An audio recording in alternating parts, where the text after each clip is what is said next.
look, Mrs. Carroll has a collection of seeds / beans here. And we're going to use a couple different types. Corn, a bush bean, black-eyed pea, sunflower seed, and a lima bean. Okay, and you can use other types of beans or seeds. And what we're going to do is we're going to take a container, and you can get a container from your parents. You can also get the seeds from your parents. And we're going to take the seeds and we're going to place them inside the container and put them on top of the paper towel, or you could use a coffee filter. Then we're going to pour just a little bit of water on top, just enough to dampen them and hydrate the seeds. Okay. And once you've done that, actually I'm going to just a little bit more, almost to where you're covering them just a little bit. Then we're going to take a lid and we're going to drain all the extra water out.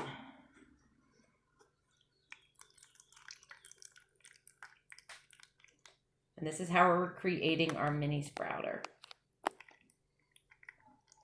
All right. We have all the extra water out. Put it back down. And there you go. You have your seeds in there. I'm going to move him back down. And then we want to cover it just enough so there's some air that gets through.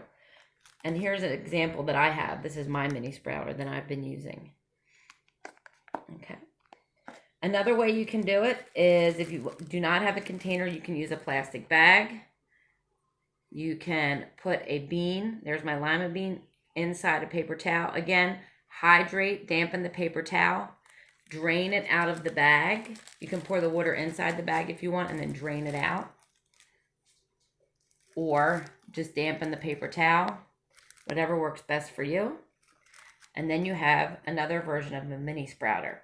Both of these, you need to make sure that they are close to a window that has sunlight coming through or on a windowsill. All right. And then you'll watch for 6 to 10 days to see what happens to your seeds.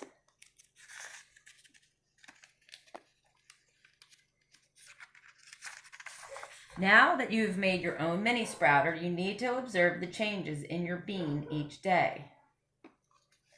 This is important. This is what scientists do.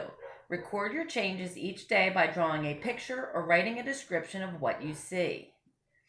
You can share that information with your teacher or your parents. Some questions to think about while you are creating your mini sprouter and while you are observing the changes in your bean are: did your mini sprouter work? How many days did it take for your beans to sprout? And if your bean didn't sprout, what do you think happened? Why may it have not worked?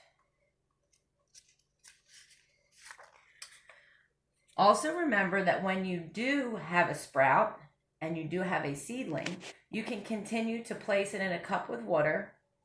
And if you can, ask your parents for some nutrients, which would be some plant food, to place in there. And you can continue to watch it grow until you would like to move it to soil or see if it continues to grow in the water and will eventually reproduce.